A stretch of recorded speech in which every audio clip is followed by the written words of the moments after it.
All right, very excited to have Bryson Lipscomb here. He's from Triple Oaks Farm. And I found him because he posted part of my interview with Robert Barnes discussing the Amos Miller case. And I'll play a clip in a second, but one of the things that you said that caught my attention is Amos helped guide us in the direction of where we are now, and we'll forever be thankful for that help. Our farm chooses to push back and stand for what we believe is right. The easy thing to do here is toe the line, follow the rules, be intimidated by the state, which is how most farms operate. What we're learning is we already have these rights, which are protected by the Constitution. We've just been led astray to believe that we must be in compliance with the state in order to operate. Not true. They push us around and make us believe we must sign permits, licenses, contracts, and naively, ignorantly, we do. These contracts take away our private property rights, among others, which makes a private farm no longer private, with access being granted to government employees to search your property anytime they please. Okay, before I play this clip and we talk more about it, can you expound upon this? This is just right out of the gate. We're just going to get right to the topic. What do you mean here? Because I know a lot of farmers that say what you said here, which is just look, if they come after you, it's because you didn't follow the rules. Follow the rules. Everyone's going to leave you alone. What's so hard? What's so hard about that? So give me the rebuttal to that.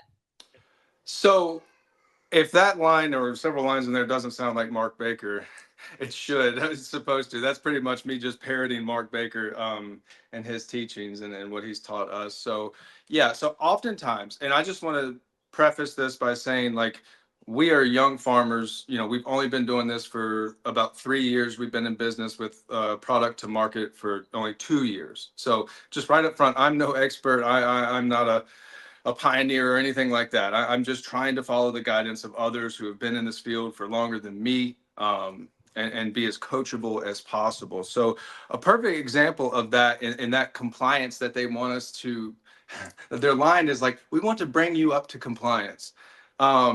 And they tell you these things. The perfect example is,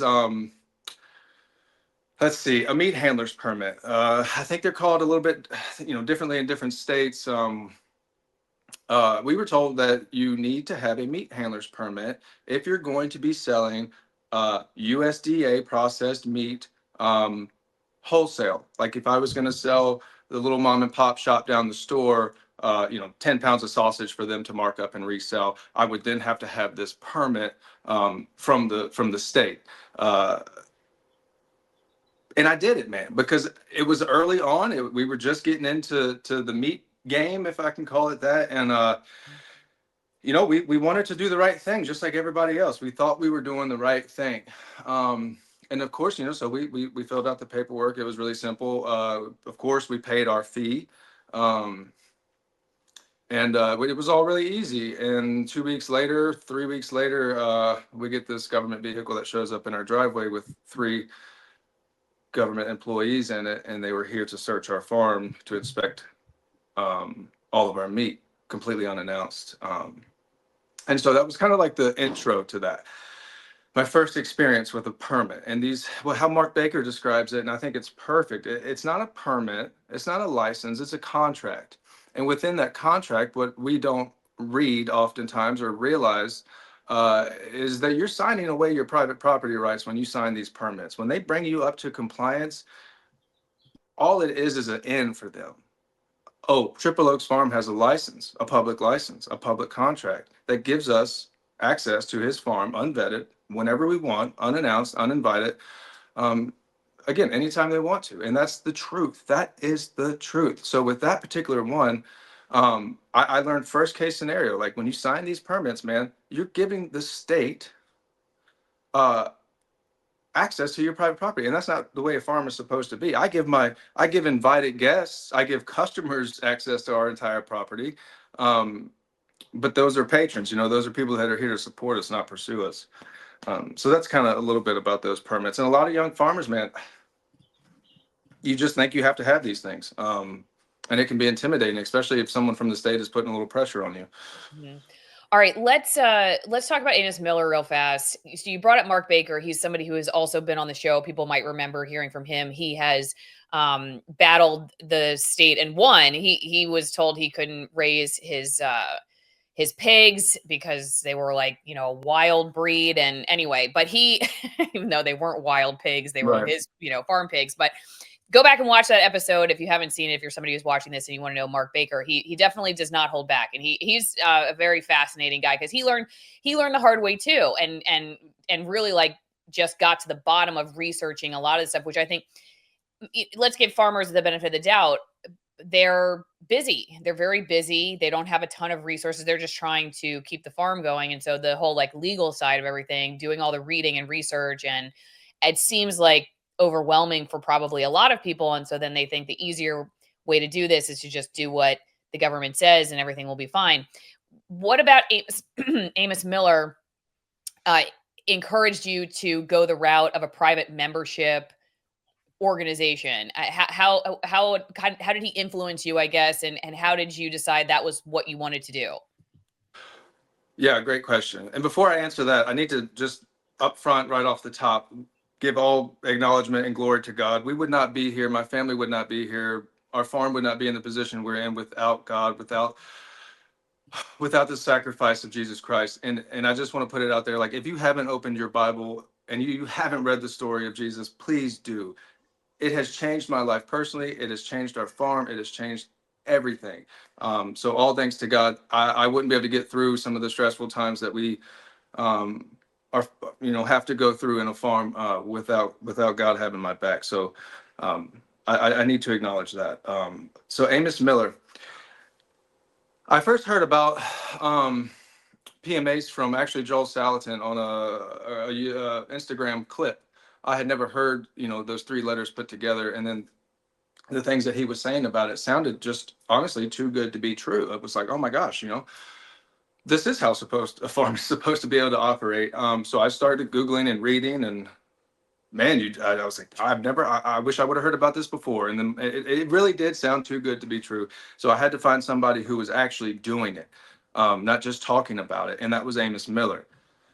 I had no idea who Amos Miller was at the time. I had no idea the size of his farm or how famous he is. Probably the most famous Amish guy in the country is what we joke about. But so I reached out to him, and I stayed on hold for quite a while until Amos got around to the phone.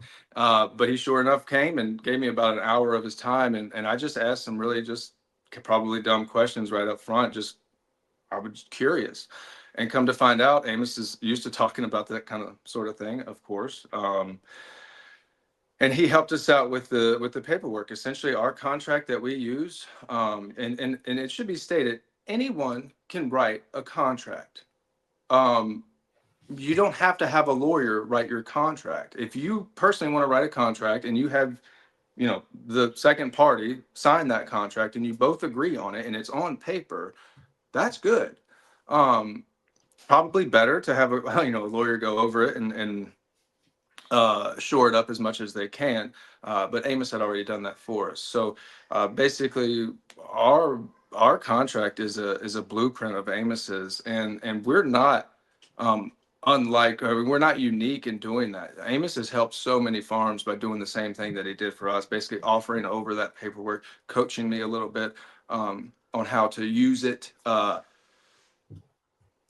But man, that contract saved our farm, probably maybe saved our lives a little bit. But that's how I first got in contact with Amos.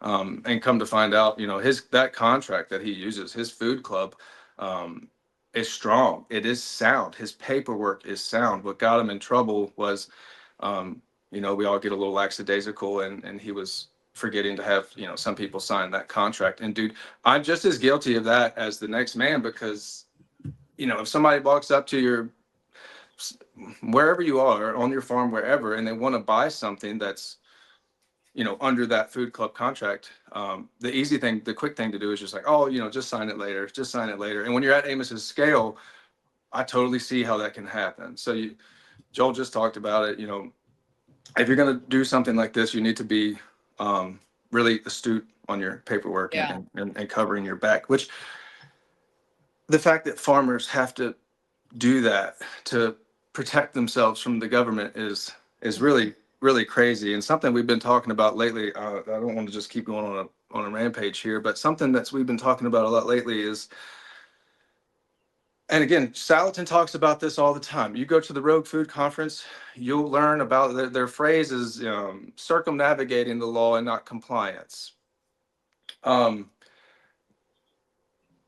and I know, at least I think I know, just about every way to circumnavigate these laws. My problem is, as farmers, as food producers, should we be in the position to have to circumnavigate laws to sell our goods, or should the law be put in place? Should the law be written to support the food producers, support the farmers? Yeah. I think that's a pretty rhetorical question, and I'm sure I Well, know how you feel on it, but that's, dude, we should not have to go around and use all these loopholes. Just to, well, sorry, go ahead. yeah, no, I mean, to your point, yeah, it puts you in a precarious position because the only way to defend your right to do that is eventually you're going to have to go to court, and you're going to have to prove that you did it the right way. And who has the money and time to do that? I mean, there are most farmers just do not have the time. And that's the only way to prove the government's wrong in our day and age. And who cares if from their standpoint, who cares if they go to court all day long with you because we're paying their bill, we pay their legal bills, while we have to figure out how to pay our legal bills. So yeah, I mean, I agree with you that you do it, but you do it at the risk of ending up in court, because ultimately that is where you will probably end up, just like Amos Miller. And then you have to also wonder, like, is the justice system really there for justice? And like, can you even trust the judges and your time in court? So anyway, before we go any further, don't forget your greenpasture.org, everybody. Okay, this is the fermented cod liver oil, concentrated butter oil that I have been taking for over a decade. Kids take it.